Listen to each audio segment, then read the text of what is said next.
Bana mambo vipi? Hey, poa. Unaitwa nani? Naitwa Laiza. Laiza. Yeah. Bana unaonekana una moto sana. Umepita na pikipiki hapa kaona hivi kutupita haiwezekani. Una jambo. Tuambie una jambo gani unataka kuongea? Jambo langu ni dogo au linaweza likawa kubwa, lakini kwa upande wangu naweza nikasema ni dogo. Jambo langu kuu ni kuhusu swala la bodaboda. Mimi ni dereva bodaboda, lakini mara nyingi tuna changamoto kwenye upande wa barabarani yani. Yani kuhusu swala la madereva wenzetu wa malori. Yani waga hao timamu yani. Yani unamaanisha kwamba au madereva wa lori kwamba wanaendesha ovyo, yani sijakuelewa hapo. Yani kwa kifupi wanaendesha ovyo, hawatujali sisi madereva bodaboda yani. Kwa hicho ndio kitu ambacho wewe binafsi kinakuumiza unapokuwa unafanya biashara yako ya bodaboda, si ndio? Inaniumiza sana. Yani sometimes mimi nashuhudia sana mara nyingi madereva waga wanaendesha afu wanachati. Ina maana sometimes ajali za mabodaboda yani muda mwingine wanatusababishia wenyewe yani hao madereva lori. Yani mtu anachati afu anaendesha, ina maana akiwepo kule juu wao wa chini hawezi kukuona. Mwisho wa picha anakuja kustukia kaukanyaga, imeisha. Na wewe sasa kutokea tukio hilo labda mtu amekugonga na hiyo lori au na rafiki zako ambao wamegongwa na malori kama hivyo? Marafiki zangu washawahi kama wawili hivi. Na wote wamekufa? Na washakufa tayari. Mtihani sana. Sasa pale watu wanakutizama. Na watu wanakutizama pale wako tofauti. Kuna madereva wa lori pia wamo humo. Kuna mabodaboda wamo humo. Wewe toa dukuduku lako, waambie hao madereva wa lori unachotaka kuzungumza. Zungumza sasa hivi. Okay. Kama utawakataza au kama utawaomba ongea. Sawa. Jamani madereva wa malori, nawaombeni sana barabarani. Madereva wa malori, madereva taxi, madereva daladala, nawaombeni sana barabarani. Kuweni makini na sisi ni wanadamu. Yaani mnavyokuwepo uko juu ya lori kutuchukulia sisi kama ndege chini, inakuwa sio kweli. Sisi ni wanadamu. Kwa hiyo muoneshe kiumakini, sawa? Unajua hii ndo madereva mnasema king of road, yaani nyinyi ndo makingi, lakini sawa, lakini tunaomba na sisi mtujali. Kwa hiyo umepeana mpaka majina, wala wanajiita king of road, afu nyinyi panya road au? Panya road yani, sisi ni panya road. Kwa maana yake wanaendesha malori ni king of road. Yani ila wanaoendesha bodaboda sisi ni panya ni panya road. Panya off road. Off road, yes. Hatari sana. Kwa namna hii kweli utatoboa kweli? Hatuwezi kutoboa yani hatuwezi kutoboa yani. Sasa labda nikuulize swali la kizushi. Hivi kutoka Jumapili mpaka Jumapili ina siku ngapi? Ina siku 7. Ni wiki moja yani. Yani siku 7 ni wiki moja. Mwambie kule siku 7. Yani siku 7. Siku 7 net. Siku 7 net. Kutoka Jumapili mpaka Jumapili siku 7 net. Basi asante sana. Nimefurahi kwanza mazungumzo yako uliokuwa umeongea. Mazungumzo ni mazuri sana na imani au wanaokutazama watakusikia, watakuelewa. Kama hawajakuelewa tena basi hiyo tena tumwachie Mungu. Unasemaje? Ishara, naweza kusema ishara yani. Na hawa dawa yao ni kununua yani kuletewa pikipiki ambazo kubwa kuliko yale magari yao. Inawezekana niambiaje? Hiyo ni sawa. Likija pikipiki kubwa kuliko lile fuso lile ndio tutakuheshimiana sasa. Aona niambiaje? Unachokisema naweza kaa sahihi kwa sababu ninaona mapikipiki yale makubwa wenyewe wakiaona tu wanaona kabisa ile pikipiki ile milioni nikigusa yenyewe tu yani milioni 50 ile yani. Yani anatuia mwenyewe unajua? Kwa hiyo sisi watu zalao kwenye pikipiki ndogo kama milioni 2. Ya milioni 2-3 yani si ni panya tu yani. Unaweza kutuma salamu kwa washikaji wawili watatu na wafahamu labda mabodaboda. Wafahamu wa bodaboda naweza nikawafahamu. Sawa? Yani upande wa kwanza nahisi kwamba anaitwa Juni, wa pili anaitwa Hamza, wa tatu anaitwa Laiza. Imeisha. Hamna noma. Waambie sasa usisahau kusubscribe channel ya Mtaa Buzz. Usisahau kusubscribe Mtaa wa Chaz. Buzz Chaz. Buzz, yani Mtaa wa Buzz. Bwana mambo vipi? Safi kaka. Nzima kabisa? Yo nzima kabisa. Unaitwa nani kaka? Ezekia Bambo. Ezekia Bambo. Bwana hii biashara yako ya karanga hii umeianza lini? Na mwaka mmoja. Una mwaka mmoja tokea umeifanya biashara? Na kuna tofauti yani ya karanga, maana na huwa nikipitaga naona kuna karanga sio ziko hivi, nyingine ziko hivi. Kuna tofauti yote hizi karanga? Au tofauti tu, kuna kubwa na ndogo. Tu ni kubwa na ndogo. Okay, kuna kubwa na ndogo. Kubwa na ndogo. Na bei zake ziko tofauti, labda faida ziko tofauti? Faida ni ile ile tu na bei ni moja. Okay, kwa hiyo unapoenda kununua ni bei moja. Wewe unachagua tu karanga kubwa au ndogo? Au ndogo. Okay, na changamoto ambazo unakutana nazo katika hii biashara yako, una changamoto yoyote? Changamoto nazokutana nazo yani zimekuwa sasa hivi bei ni juu sana. Hii changamoto yako kubwa ni hiyo kwamba bei iko juu. Bei iko juu, faida ninayopata ni kidogo sana. Tofauti na mara ya kwanza. Tofauti na mara ya kwanza ndio changamoto hiyo. Na kama mfano ukiwa unauza sasa huko njiani barabarani huko unapopita, changamoto gani ambayo unakutana nayo? Changamoto ninayokutana nayo kwa wateja wangu. Nakutana nayo changamoto maanake mtu ukimpimia kipimo anasema mbona unapima kidogo, lakini kuna wateja wengine waelewa, lakini kuna wateja wengine sio waelewa, anasema mbona unapunja sana, kumbe hawajui changamoto yangu mimi ninayokutana nayo sokoni kule. Kwa changamoto ni hiyo kwamba wanadai kwamba unawapunja. Na changamoto nyingine unakutana nayo labda barabarani ukitembea labda usiku au labda umekamatwa, au kuna changamoto gani nyingine, wizi au nini? Changamoto nikitembea, changamoto za wizi kuhusu mtaa ambako naishi mimi. Kama mtaa na kuishi mimi ni majukumu kule, mara nasikia matukio mbalimbali, mara uwizi umetokea. Kama juzi hapa kuna uwizi umetokea kule kwetu. Kule majukumu, mtaa majukumu kule. Wamevunja sehemu, watu wameiba vifaa vya cherehani kule. Wameiba, lakini ndio changamoto hizo, yani kuna uwizi sana kule mtaa wetu kule. Kwa hiyo ina maana hata kwenye biashara yako wanaweza, biashara yangu ina maana jitahidi nawahi kurudi mapema kwa ajili ya hilo, kwa sababu changamoto ni hizo. Kwa hiyo kuna watu wengine wanakaba hivi. Watu wengine wanakaba, mara ukuta watu unakuta unatembea kidogo wanakupiga, wanakupola simu. Kwa hiyo changamoto blaza ndio kama hizo. Pole sana. Sasa labda kuna yani kama mfano labda inatokea mtu anahitaji kukusaidia, ungependa akusaidie kitu gani labda? Kwa sasa hivi mimi labda ningependa labda anisaidie yani kwa mimi binafsi. Ungevaa kipale pikipiki mwanangu. Paki pale. Yani kwa mimi binafsi. Unasema? Yani nipenda nipate mtaji, labda nipate na mimi angalau au kazi ya kutulia. Sio kazi ya kuzunguka, sababu ilishakuwa changamoto mpaka naogopa, yani nawahi kurudi mapema kwa sababu ya changamoto kama hizo, ukabaji, upolaji. Ndio kitu kama hicho blaza, yani ni changamoto kwangu kwenye maisha yangu. Alafu pia ikisitoshe na familia sasa hivi inanitegemea, inaniangalia. Kwa watu pale wanakutizama, na mimi ujue katika hizi video nadhani huwa na post na naweka na namba ya simu. Najua watanipigia. Na wakishanipigia mimi kukupata itakuwa ni rahisi, sawa? Kwa watu pale wanakutizama, unachohitaji wewe kikubwa ni kwamba uongezewe mtaji, au kama kuna kazi yoyote ya kuajiriwa ufanye, si ndio? Ya kuajiriwa, au nikipata mtaji na badilisha kazi zingine. Sasa na mtaji kama kiasi gani? 1,000,000. Kama 1,000,000. Basi haina shida, watu wanakutizama pale, mimi namba yangu ya simu ipo, taja namba yako ya simu. Kama mtu atataka kunicheki mimi au atakucheki wewe moja kwa moja, yote sawa. Ngoja nitaje namba yangu, au yani namba sijakalili, labda ningenanilia. Basi andika namba yangu ya simu, halafu utanipigia 0719 93 8. Ongeza 01. Haya, hapo sawa. Ibipu sasa ili nipate namba yako huko. Kuna kingine? Hapana kaka, ndo changamoto ndo hizo kama hivyo nilizokuelezea. Sasa tizama kule mbele na uwaambie watu wasubscribe channel hii. Niwaambie watu waambie bana, naomba msubscribe channel hii. Naomba msubscribe channel hii. Ya Mtaa Buzz. Ya Mtaa Buzz. Haya, asante sana bwana. Isaac. Yeah. Isaac. Oh yeah.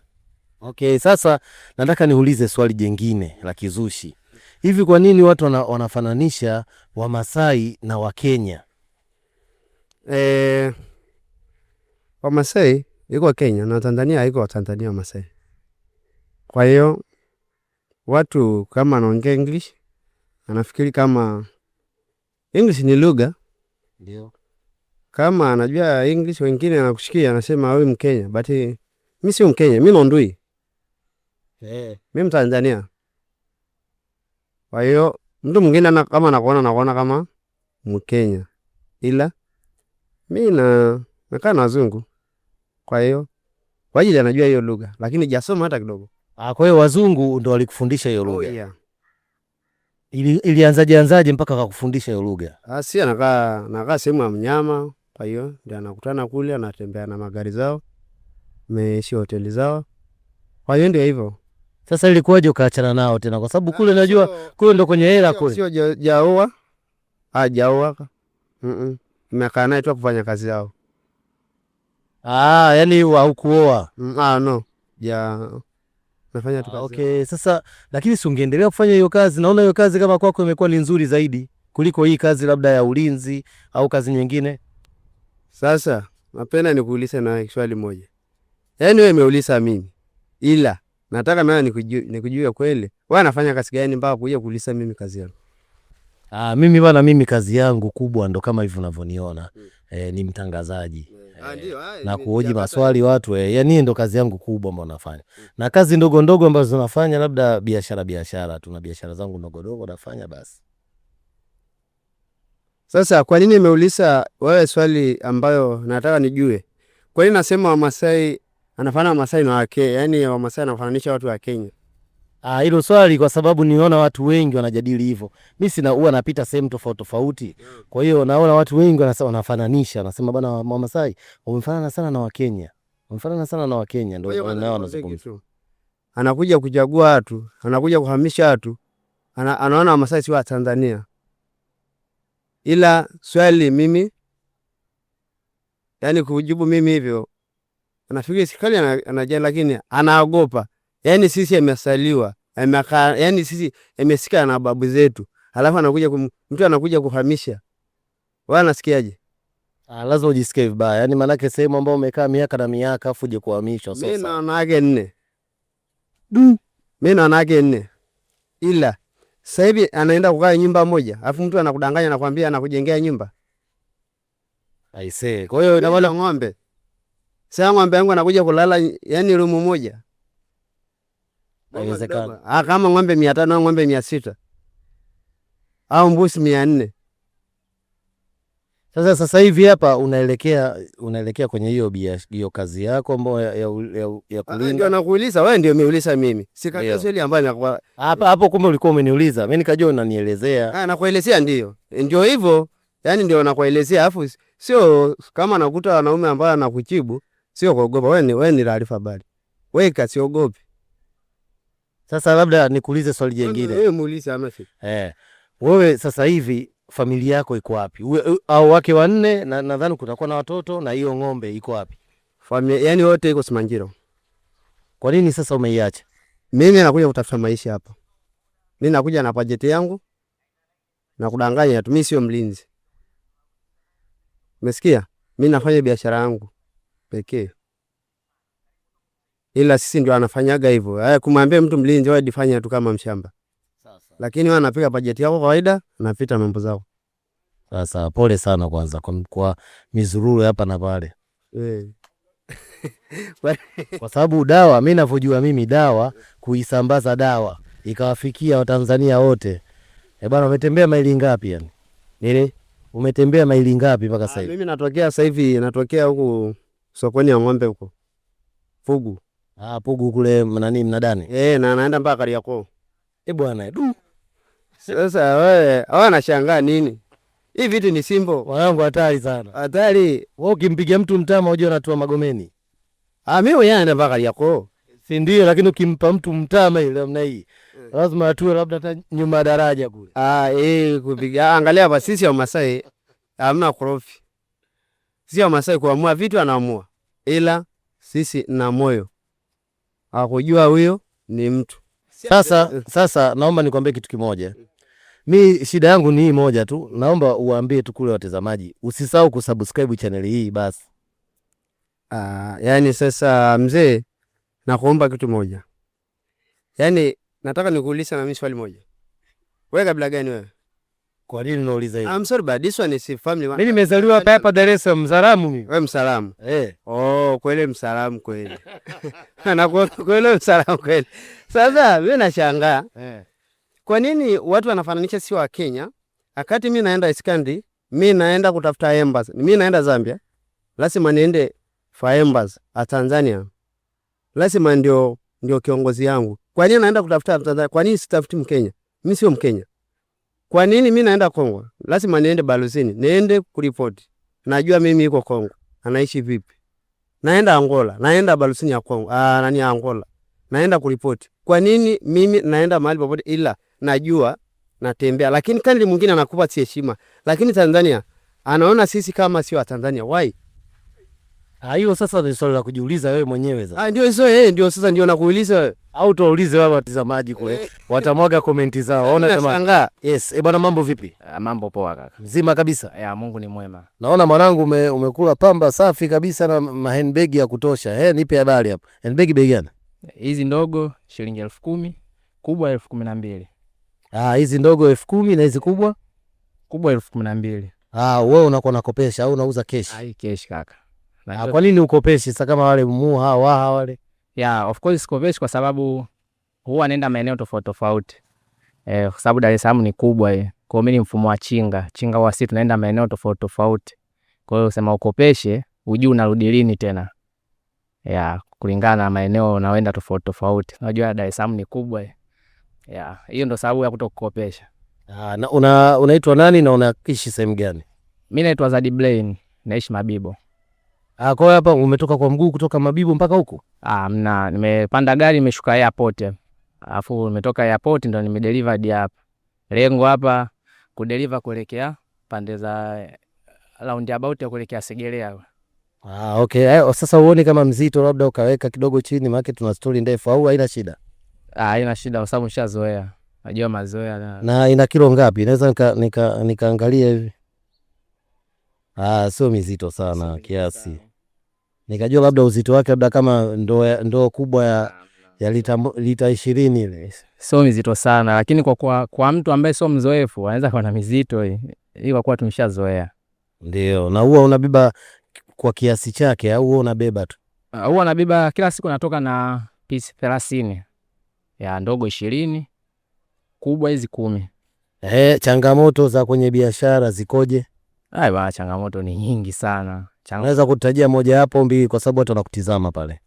Changamoto ni nyingi. Miongoni mwa changamoto kubwa ni mteja anaweza akakuita akachagua akatibua and then anakuambia asante siku nyingine. Si unavitapita siku nyingine. Ila akawa amekupotezea muda pengine hata dakika 15 au more than 15 minutes hivi. Sasa kwa upande wako wewe unahisi ule mteja mpaka anatizama alafu mwisho wa siku hanunui, wewe unahisi ni kwa sababu gani? Sababu pia ni nyingi. Mwingine anaweza labda kitu ambacho alichokuwa ameexpect sio kile. Kwa hiyo sasa ndio hivyo na kwa mbali anaweza kuona hichi ndio kile nilichokuwa nakihitaji ila kwa karibu akiangalia anasema hivi sio vile nilikuwa navihitaji. Wewe biashara hii umefanya kwa muda gani? Na muda mrefu, almost 5 or 6 years. Kwa miaka kama 6 hivi. 6 hadi 7 hivi. Basi na uzoefu nao kwa sababu kiukweli hii biashara ukiangalia kwa mbali ni tofauti na ukija kuiangalia karibu. Unaweza ukaiangalia kwa mbali ukaiona mbaya, ukasogea karibu ikawa nzuri. Unaweza ukaiangalia kwa mbali nzuri lakini kwa karibu ikawa mbaya. Kwa hiyo chochote kinaweza kutokea. Na ndio maana mteja anaweza akakuita lakini mwisho wa siku ila kwa kuwa ishakuwa na experience na kazi. Kwa hiyo naona tu ni normal. Ni normal, siwezi nikashangaa. Ila tu awali ndio ilikuwa inanipa changamoto, yani naona kwamba hii nini tena, muda mwingine unatamani hata kuacha biashara labda kukata tamaa. Yani unahisi kama unadharauliwa hiyo ni lakini bado pia wengine wana ignore, wana kuandalete, yani wanasema udogo bana pengine hajasoma baba ngaya anavyotangatanga. Yani mimi upande wangu ni biashara lakini kwake akaichukulia akaichukulia tofauti, yani kama akakora hujasoma. Yani anazurura wakati mimi hapa nasomesha mtoto nilio shule ya English medium, akaa vizuri, chumba na seble, mbona watoto wawili wote wanasoma na alisha mke, mbona pia anategemewa kwa ndugu zangu. Kwa hiyo mimi mwenyewe na respect sana kwa sababu ndo maisha yangu haya. Wewe unatokea sehemu gani? Kimkoa Kidaa. Kimkoa ni mimi mtu wa Tanga. Wewe mtu wa Tanga. Ya ndeni. Alafu naona watu wengi na wahoji wengi wanatokea Tanga. Kwa nini watu wa Tanga wote mnatoka Tanga mnakimbilia Dar es Salaam? Kwani Dar es Salaam kuna shida gani? Au Tanga kuna shida gani? Tanga kule kimantiki, kule ni sehemu ambayo tumezaliwa, tunapa respect, lakini kulingana na watu ambao tuliacha kule na unaangalia life ya kule, sisi wengine tumetokea katika familia za kimaskini, kwa naona hii sio kweli. Kwa hiyo kuja Dar kwenye kupambana. Kwa hiyo tunaamini katika Dar sababu ni mji wa biashara, mji ambao na population ya watu wengi ya kifosi kama hivyo anatusua. Kwa hiyo waliokuwepo kule Tanga wanatutegemea, au waliokuwepo mikoani wanatutegemea, wajua kuna mtoto wetu au ndugu yetu yupo Dar kule. Tuma salamu kwa watu watatu wa Tanga huko. Watanga na tuma salamu kwa mshikaji wangu mmoja anaitwa Omar Zube, na mwingine pia kuna dada yangu anaitwa Violet Festo na bibi pia zimfikie salamu. Sawa. Sasa nataka nikuulize swali la kizushi. Kutoka Jumapili mpaka Jumapili ijayo ina siku ngapi? Kutoka Jumapili hadi Jumapili ijayo kuna siku 7. Waambie rafiki zako kuna siku 7. Waambie kula na kuona. Kuna siku 7 katika Jumapili mpaka Jumapili. Kuna siku 7 kutoka Jumapili hadi Jumapili. Nadhani nashakusikia. Sasa ombi langu la mwisho naomba uwaambie tu. Naomba usisahau kusubscribe channel hii ya Mtaa Buzz. Naomba usisahau kusubscribe channel hii ya Mtaa Buzz. Nadhani umekusikia. Kingine labda cha kukuongezea ndugu yangu, sawa? Yes. Kuna sehemu moja panaitwa Magomeni. Magomeni unapafahamu? Naendaga pia. Pale kuna mtaa mmoja unaitwa Kibada Street. Unaofahamu?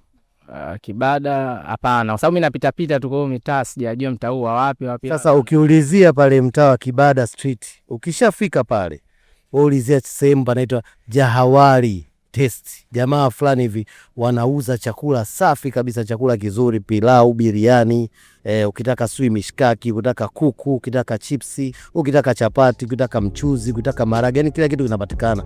Tambi, kila kitu kinapatikana pale. Kwamba uende pale ukapate riski kidogo ule yani. Shukrani sana. Nashukuru sana. Kipata time utaibuka. Panaitwa Jahawari Test. Mtaa Kibada. Iko mtaa Kibada. Shukrani sana. Asante.